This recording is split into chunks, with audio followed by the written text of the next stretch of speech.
guys, how's it going? MasterBucks here, and welcome to another career mode video. Now today, ladies and gentlemen, I know there's a fair few of you that have been waiting finally for this moment, me making a video with my own club Newcastle in FIFA 19. The game's only been out for like 9 months. How has it taken me this long? Well, it's about as good a time, if not the best time, to do a video with Newcastle because they are the talk of the football world at the moment. Okay, that's maybe overselling it a little bit, but things are very interesting down on Tyneside. Mike Ashley has been the owner of Newcastle United for over a decade, and his unwillingness to spend in the transfer window is almost legendary. The fans have wanted him out forever. I'm pretty sure he's wanted to get out for years as well, and it's just never eventuated. But now it is being reported that there is a very strong chance we may see it's more likely to happen than it is not likely to happen. Mike Ashley might be selling up the club. The news broke nearly a week ago. There's been an awful lot of nothing in between, but it's now starting to pick back up again. So it's exciting times if you're a Newcastle fan. We don't know for sure if it's going to go through, but if it does, it would be seen. I've already made this video with Bolton, but now I think it's time I do it with Newcastle. I have given Newcastle United $1 billion worth of a transfer budget. Now let me just clear the air and say, if this takeover were to happen, I don't think Newcastle is going to get anywhere near this sort of money. Not like ridiculous Man City type money, but still a very decent amount. But I've given the club $1 billion anyway, just like I did with Bolton, and we are going to try to do exactly what we did in the last video. I give them $1 billion, we try to make the team as good as possible in either 5 seasons or until we win the Champions League. So this is the team that we have right now, and I've changed up a few things, certain players and formation, and this formation probably isn't the best suited for these players right now, but it will be after we bring in a few players. There are some players that I would definitely like to keep around, like Lascelles and Shah, for example. We've got Perez, maybe has a little bit of potential in him. Miguel Almiron's got plenty of potential, I know that for a fact, as do some other players in this team that I think I would like to keep. However, almost everyone else is on the chopping block. I know we don't necessarily need to sell any players when we've got $1 billion in the bank, but just to clear up space for other players to come in.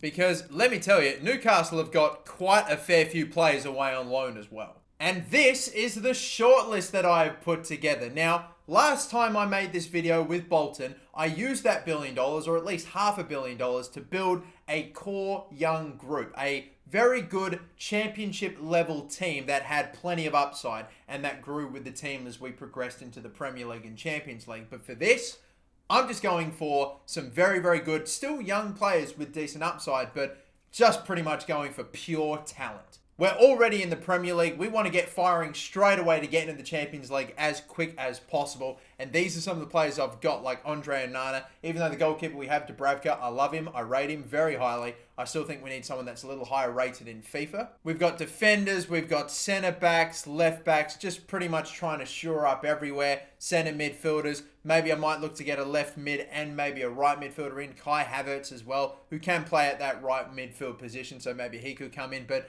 this is the big one. Kylian Mbappe. I wanted to get, with this $1 billion, a star man. And I'll have you know that when the news of the Newcastle takeover was announced, at one point, Newcastle were the second favourites, the second tied favourites with like Liverpool and Man City for Mbappe to go to them in the transfer window. That is absolutely insane. It was crazy. Like 2 weeks ago, you told any Newcastle fan, hey, you're actually the second favourite with the bookies to sign Mbappe this window, you'd be having a laugh. Unfortunately, we can't sign him straight away, but he is one of my main, if not top target. But anyway, let's get this thing started. I'm going to advance ahead 1 month just because we don't have all the information on all the players. So I'm going to skip ahead and we'll know everyone in our shortlist, what their stats are, their values, and then we'll get to work. Right then, we've got information on pretty much all the players. I'm going to get started with the midfield, the centre midfield partnership, because that's probably the area that most needs work in this team straight away. I'm going to pick up Saul Niguez, who is a centre midfielder, left mid and right mid, so he could be a very useful player in this team. I'm also going to go and get Milinkovic-Savic. The last career mode I did with Newcastle, I signed this guy. I rate him very highly. I'm surprised he hasn't made a big move already, given how decent he was last season, but still, regardless, I'm going to sign the two of them. They're both going to end up costing between 80 to just under 120 mil. And yeah, it's gonna eat into the budget quite a fair bit very early, but still I'm gonna do it. I'm gonna pretty much offer exactly what he's worth, 60 mil. What are they gonna come back at us with? 108 mil. Well, that means he's probably gonna set us back about probably 90. They are playing hardball, I'm telling you this right now. 92.5 million. 103, they're sticking to their price. All right, what if I just give you 100? Just because you've got to give me a little something. I refuse to accept that price tag, even if it's brought down by just a couple mil. All right, they accepted. Wow, that's a lot of money that we're dropping straight away, but oh, boys. Hopefully it's all going to be worth it. He's wanting a wage cut, but a decent bonus, you know, we'll give it to him. We'll get him in the team. Done and dusted then. Saul Niguez becomes the first player that we signed to Newcastle United, but he won't be the only one. Far from it. We're going to give him a new partner in midfield as well, Sergej Milinkovic-Savic. He's got the exact same value as Saul does, and I'm going to offer the exact same once again. If I'm going to have to pay another 100 mil for him, then just like I did with Saul, wow. They're offering about the same, a little less. I'm hoping we could get him for less than 100 mil this time. I'm going to fire back real quick with 85 million. Oh, wow, and they've accepted that. I thought it would be a lot more work than that, but wow, Lazio a lot more accommodating. Hell yeah, boys. I tell you what, we'll get started with a 90 grand wage. I won't offer any bonuses or anything like that. We'll let them sort it out if they want it. Yeah, they want a fair wage cut and a decent amount of bonuses, but that's that. It's done. I'm going to accept that and bring him in. Oh, yes, that is looking so nice in the middle of the park. Okay, that was the position we probably most needed some improvement in, but now what else have we got? The fullbacks maybe could be up next. I've only got the one right back in my short list, and that's Odriozola, but I'm probably going to hopefully go and get him without any issues. I could just pay his release clause. Hell yeah, I might even do that. I don't know. It could save me some hassle. And as for the left backs, we have Benjamin Mendy and then Jose Gaia, whoever I could get for the probably cheapest, I would imagine. Real Madrid aren't actually willing to negotiate with me, so the only way I can get him is if I paid his release clause, which, you know what, I'm going to do it. Why not? It's crazy how much of a wage cut these guys always ask for. From 130 to 76 and then a decent amount of bonuses. Again, I'm not going to barter them down. Sure, mate, you can have your 60k almost wage cut. It's not a problem. I'm sure like the bonuses and everything probably even it all out, but whatever. Benjamin Mendy I could get, or I could get Jose Gaia, who's a year younger, one overall less, but I think he has higher potential. I think. And he's also got a release clause, which I'll probably just pay and get straight into the negotiations. Sort him out with a 50k wage. Hopefully that should be enough to get it over the line. It's not, again, but that's fine. We'll accept that as well. Done and dusted. He becomes the fourth signing, Jose Gaia. We've got 2 new centre mids and 2 new fullbacks. And I tell you what, we won't go totally crazy and sign absolutely everyone straight away. I'm going to get one more signing though, a new goalkeeper, Andre Onana. And again, I'm going to pay his release clause because it's almost going to end up being about the same anyway, if not bloody cheaper. We will accept the wage demands and done. There are 5 players right there, straight into the Newcastle United team before the start of the season. And how much better does this look? Andre Onana in goal, Jose Gaia and Odriozola as the fullbacks. Fabian Schär and Lascelles actually have some potential between them, so they could crack on and get into the 80s. Saul Niguez and Milinkovic-Savic, beautiful. Richie and Miguel Almiron, who is a centre attacking midfielder, but I'm playing Perez in there just so I can actually have him in the team. I might eventually move Perez like out the side, put Almiron in. I don't know. Rondon up top, I'll stick with as well until I can sign Mbappe, because I plan on playing Mbappe just at striker. And I'm going to stick with this team for the first 6 months of the season. We're going to advance ahead now to January. We'll check in on the table, see how we're doing, see if we're on track to, I don't know, maybe qualify for some sort of European football. However, you never know when it comes to these sim games. So here we are, 1st of January in the first season. I haven't seen the table yet. I'm interested to see.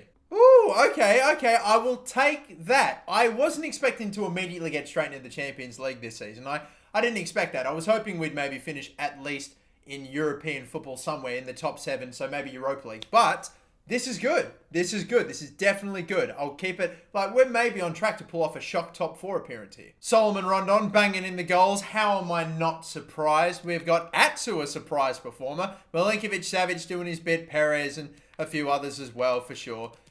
Decent performers, pretty much all over. Some surprising, some not so surprising. We have spent about a third of our budget up to this point. Still got plenty of cash. We can still bring in some real big names. And I don't know if I can get Mbappe yet. I'm going to see. Oh, I can't get him yet. I still cannot buy him. It looks like I'll only be able to do it next season. And every single transfer window, he gets that little bit better and gets that little bit more expensive. I'm going to probably have to drop close to 200 plus million for him. And look, I tell you what, I know that the wingers have done surprisingly well. Christian Atsu, Richie, and a few others. I'm even playing Almiron out wider. But I'm going to get 2 new wingers now in the team. We are going to go for Leon Bailey, and I'm also going to go for Kingsley Coman. They are both left midfielders. I'm probably just going to play Kingsley Coman at right midfield since he is a right footer, can play in that position. That's what I'm going to do. Leon Bailey going to cost maybe shy of 70 mil, and Kingsley Coman even more than that. Starting it off at 40 million, his base value. They want just, again, a little over 70 mil, but a sell-on clause. Will you accept 60 million? Let's see. All right, we're getting somewhere. I think I'll probably accept that, you know, that's close enough. Done. Okay then, sweet. Kingsley Coman is hopefully going to be our first signing of the new transfer window. We'll just sort out his wages real quick, which looks like we got that done straight away. Kingsley Coman straight into the team. And now from Kingsley Coman to Leon Bailey from Bayer Leverkusen. His value's a little less, but I'm going to offer the exact same figure to start it off, 40 mil. 64 mil. I'm hoping we can get this done straight away and they'll accept 55. You know, actually bugger it. Let's just go 60. 60 mil, please. You should accept that. And they do. There we go. 2 new wingers coming in.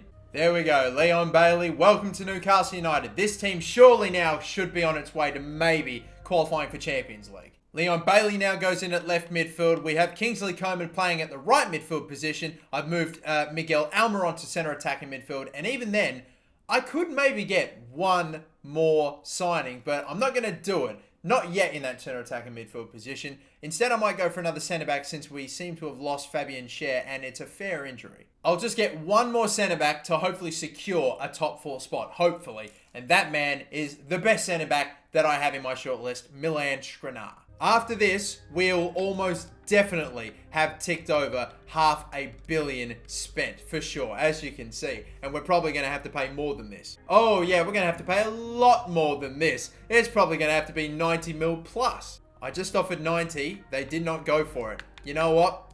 Let's stop fart-arsing around here, boys. Big money right here. 100 million. And then they want an extra 2 mil on top, or 2.5, 2.9. Fuck. Alright, fine. Done. We have got one of the best centre-backs in the game with tremendous upside, 90-something potential. He'll easily get there in the next 5 seasons. We will accept his contract, his wage demands, and Milan Skriniar is going to join up with, at this stage, Jamal Lascelles at that centre-back spot. Oh, baby, look at this team. I hope to fucking God as a Newcastle fan this takeover happens. My lord. That is surely good enough to at least get us some sort of European football. I'm going to advance ahead to the end of the season. I feel confident. Come on, lads. We can get it done. And lads, we've done it top 4 straight away in the first season. Chelsea win it. Liverpool in second. Of course. Spurs in third. Man City, Man United missing out, and Arsenal all the way down into 8th. Oh, wow. We have a tied top goal scorer here with Salomon Rondon, who sadly is on loan and is going to be going back to West Bromwich Albion. Oh, I'm very upset about that. But, and look, I'll be honest, we're going to get Kylian Mbappe next season, so there's no point in me bringing him back. I'm sorry, Rondon, I love you, but he got 12 goals this season. Milinkovic-Savic got 12. And then after that, the rest got 5, 4, 3, and just very evenly dished out amongst the rest of the group. But, you know, far from massive numbers here, but hopefully they'll change when we get Mbappe in. I just had a look, just a bit of a gander. 144 to 217 mil. That's what he might cost me next season. Wow. And here we are then for Season 2. Everyone in the team is now 80 rated except for our striker. Muto has stepped in ever since Rondon went back from his loan. But we are going in for Kylian Mbappe. We have the cash for him. Surely we do. Although he's really going to take up a lot of our remaining budget. Just under 300 mil left in the budget. And I tell you what, it feels like we had a little bit more. This is the exact same thing that happened when we did it with Bolton. I had a little bit more cash in my budget at the end of Season 1, moved over to Season 2, and just a sneaky 20, 30, 40, 50 mil has just gone missing. Very peculiar, but we will still have enough, hopefully. If I can get him for less than 200 mil, I'll consider that a victory. Well, what is it going to be? I'm going to start off again at his value, or just a little over his value. I'm fully expecting to have to pay about 200 mil here. 198 million, but a sell-on clause. Let's go with 160, and we'll keep the sell-on clause the same. They come back with just under 180. Can we call it at 170? Let's just go 175. Oh boy, that's a huge number. That is surely going to be that. We're going to have a little over 100 million left after this, so we can still play around with some of the players we have in our shortlist, and they've gone for it. Oh baby, Kylian Mbappe coming to Newcastle. The wage is again considerably lower than I would have expected, but we're gonna set him up. Done, finito, finished. Kylian Mbappe is our new number 9. Can you believe it? He's come to Tyneside. Oh man, the Premier League is so screwed, and so is the Champions League. Look at this team. It's only been 3 transfer windows, and I've still got another signing to make. I'm going to go and get one more centre-back, and that is going to replace Lascelles. So that way we have a high-rated centre-back, Skriniar, alongside another high-rated centre-back. Then I'll consider my job done. I could get another centre-attacking midfielder. I was thinking about getting Kai Havertz, but Miguel Almiron's at an 83. Fits in pretty well, has a potential in the mid-80s, could get higher than that, so I don't really see a need to. I'm just going to go for one more centre-back. It was going to be Presnel Kimpembe, but he's just going to Chelsea, and oh no, I can still get him, I can still buy him. That's good. I was nervous there. For a second I thought I was going to have to go for Eric Bailly, which wouldn't have been a bad signing, but not the ideal signing. 60 mil, looks like that's what it's going to cost me. And there we go, thought that accepted. Sweet, off to the wage talks. And after all this is done, the wage, the signing bonus, all of it, the transfer fee, will have 50 million left. We could get someone with that, but I'm not gonna. I think the team we have now is more than capable of being a threat in the Prem and the Champions League. So it is done then. Kimpembe becomes the last signing of this transfer window for me, and this team we have is just unreal. The Premier League better watch their back. We've got Kimpembe in and Mbappe now, and this whole team is so deadly.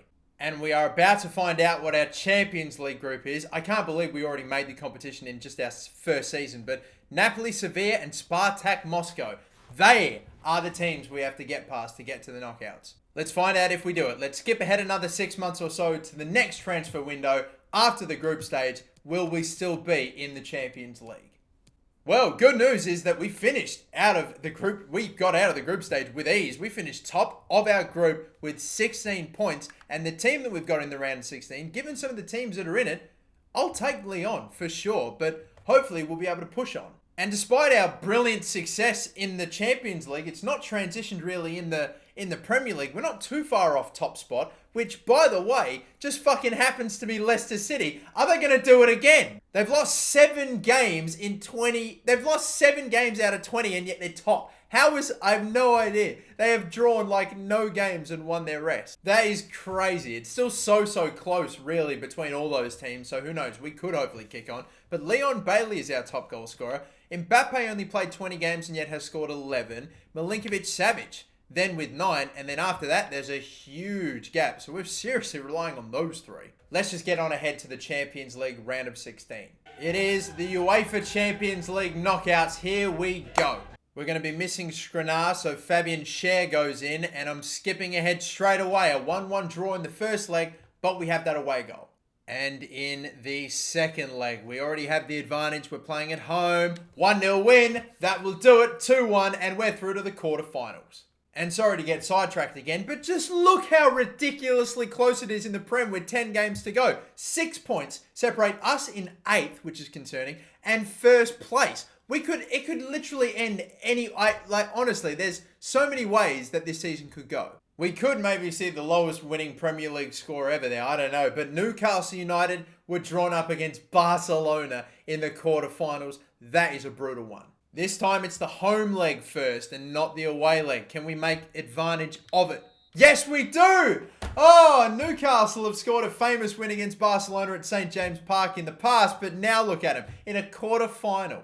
Only problem is now we need to get it done in the away leg, which I'm not so sure they were able to do. Messi scores early. Bailly equalises. That's a huge away goal. I'm skipping ahead. 3-2. Doesn't matter. We go through on the away goal rule. Fuck yes. It screws over Barcelona again. Oh my God. Newcastle beat Barcelona on away goals. They must fucking hate that rule. Could we actually go all the way to the Champions League quarterfinal in our second season of after this takeover? I am shocked by this. And we've been drawn up against Atletico Madrid, Real Madrid and Liverpool. One of those two is going to the final. How is this happening? I thought this would take at least a good couple of seasons. We are back to being the away side for the first leg, like it was in the round of 16. I'm just going to let it go. We are going to commentate this as it happens. We're through the first 30 minutes or so without a goal, without anything happening. Lads, I would love for us to pick up that one away goal. That would be massive. We've now almost reached the hour mark, and still nothing has happened. Lads, this game, there's literally nothing. Not even a fucking sub. We have 10 minutes to go. Oh, God, boys. Are we going to see anything? We see nothing happen. Are you what a colossal waste of everyone's time. Well, shit. Now we go into the second leg. They'll be the away side. They score a goal at any point. Even if it goes to fucking extra time, we are going to be screwed. Lads, we just need to win the game outright. It is as simple as fucking that. We have a few outs as well. Miguel Almiron's come in. Milinkovic-Savic scores, and that is huge. It is massive. It's still so early, though. 30 minutes in, an hour to go, and Koke, they get one, but we get one right back. So we take the lead again. Lads, for the love of fucking God, please hold. Hold on. They get a second. Bill Bailey gets a third. Oh, my God. So please, 10 minutes. Hang on. Please, for the love of fucking God, it's a Champions League final in 2 seasons. How did that happen? Every single time they scored that away goal and leveled it back up, fucking Leon Bailey coming right to the rescue immediately. Oh, yes. Yes, yes, yes. We're in a Champions League final. And who are we facing in the final? It is none other than Liverpool themselves, the current European champions. How fitting. I'm absolutely shocked. I thought, well, for one, I didn't even expect us to get into the Champions League in the first season. I didn't expect us to even be in the competition by the second season, and yet we've made it to the fucking final of it. We finished in 4th, Spurs finished in 5th, but Spurs won the FA Cup, so I don't really know how. We won't even need to find out, because we are going to go and play Liverpool. Look, they finished in 6th, only 2 points behind us. Man City ended up winning the title with 75 points. That it's probably been a lesser winning margin, but still insane how close it was. I've given Miguel Almiron the captain's armband, the only remaining Newcastle player in the starting 11. If we were to win it, I want him to lift it up. We'll see. Hopefully we can do it with this star-studded team. In 2 seasons, we might go and win the Champions League. That would be ridiculous. And I'm not sure if I'll ever be able to do it again. If I ever make this video again, I will never see that happen. That is insane. Come on, boys. Let's do it. I cannot believe we have made it to this stage, yet here we are, the Champions League final, going up against Liverpool fittingly. And I wonder how much their team has changed. So at least we know that front three remains the same. A reminder for you, if you need it, of the Newcastle United team. We are pretty much going into it with the strongest side that we could have had. There are no injuries. I was going to replace Miguel Almiron and get a slightly higher rated centre attacking midfielder like Eriksen joining us next season. If we need him, then we'll unfortunately have to need him. But I'm hoping to end this video right at the end of this game. Let's see if we can pull it off. Klosterman, that's who that was. Okay, their bench. Joel Matip is on the bench. My apologies. Jonathan Tah. That's who it was, alongside Van Dijk. That's a scary centre-back partnership there. Keita, Fabinho, and Rabiot. The front three remains the same. Here we go then, the Champions League final, another all-English final. Let's hope this one's a little bit better than the other one. Good tackle by Saul, but Keita just, I don't know, stuck in front. I can't make a tackle right now without getting the ball, but I can pick that off. Keita just gets it off him again. Tackle, miss. He somehow... I can't tackle anyone in this fucking team right now, and it's still in my head in. Now I'm getting mad. There's the cross, and there's the goal. Just because I couldn't fucking dispossess anyone after I made a tackle. What an infuriating little passage of play. That was just a bit of frustration, and I still couldn't even block it there, and Kimpembe couldn't get in front, and I think number 16, whoever that is, couldn't stay in front of me. They're fucking infuriating. The ball whizzes past Onana as well, and oh my God. Just... guys, get fucking stuck in. What a shit way to start. 1-2 play. Are we going to need it? Nah, Almiron's going to go here, and he is not going to get caught here by Fabinho. The slide tackle, though, into the box. It's going to be outside of the box. Oh, there was a little chance there at getting a penalty. Almiron into the middle. Fabinho's picked it off and it bounces away from us. And they get it back again. They're just getting all the bounces right now. I fucking can sense this shit. The Cruyff turn. So much separation. You can't stick with him there, guy. My God. Oh, off of the woodwork. And away we go quick. Klosterman's out of position. Mbappe. That was probably not the right thing to do, but it's worked out for us. Very kind little bounce here. Stop and turn. Mbappe! And 1-1! Up one end to the other. And we score before the halftime break. Who else in this team was going to do it? Kylian Mbappe. It took a very kind deflection and actually allowed Mbappe to use his pace to get ahead. The stop and turn did. Both Virgil van Dijk and Jonathan Tah. And I thought this was going to get intercepted or picked off. In the end, just Virgil van Dijk, body on body, not even trying to get anything in front of that shot. And it's 1-1 before half-time. It wasn't going for us well in this first half, but that is a huge little equaliser to get. That was, oh my God, I did not expect that. And oh my God, we're going to go and do it to him again. Again, Mbappe is away here. They're not going to catch him. Well, they might do, you know.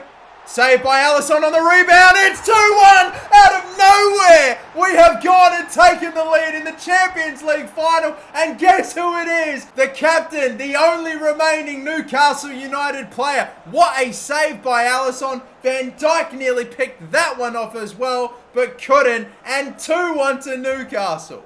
It's come from nowhere. It's probably not deserved. It's just two back-to-back counterattacks that have got us in front. And another interception by Miguel Almiron. It's not letting me fucking change. Oh, but Almiron gets it off him again. It's all coming for us out of nowhere.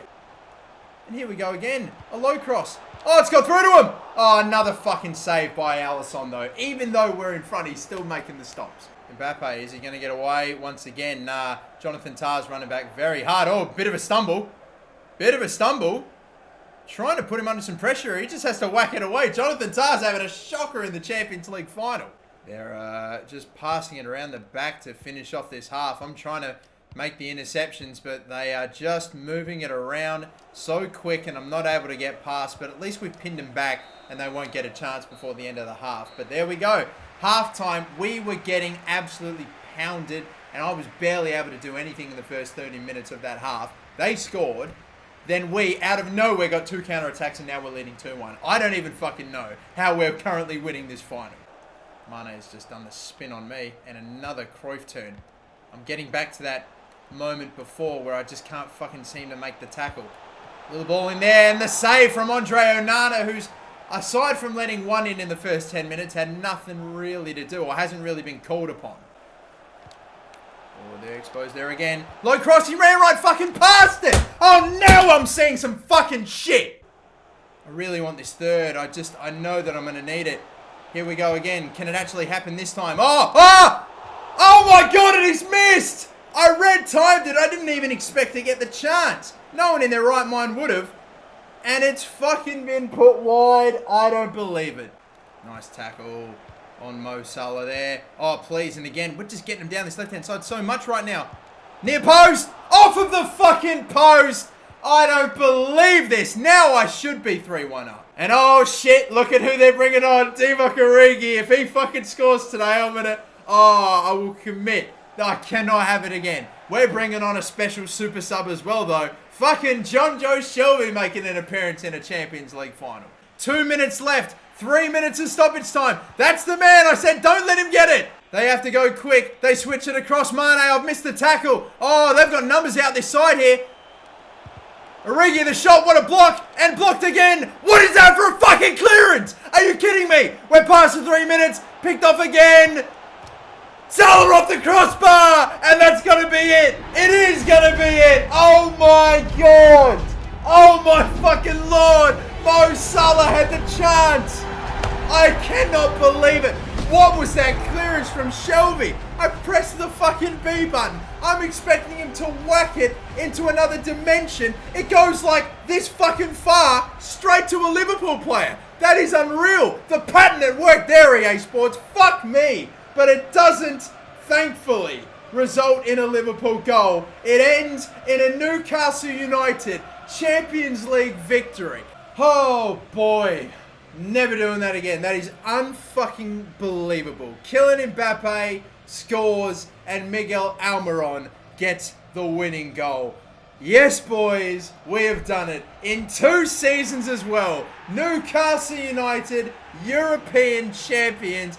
Oh my God. Sheikh Khalid bin Zayed, mate, get this fucking thing done. Let's take over Europe together, baby. It's done. It's over. Oh my God. 2-1 victors against Liverpool. What a fucking game. Well, that will do it, ladies and gentlemen. After $1 billion spent bringing in big names like Kylian Mbappe and the like, we have been able to secure a Champions League victory in, I don't believe it, in 2 seasons. That is mental. Thank you all so much for watching. If you have another team you would like to see me give $1 billion to, then let me know in the comments down below. But until the next video, my name is MasterBucks. Thank you so much for watching. Don't forget to like and subscribe, and have a good one.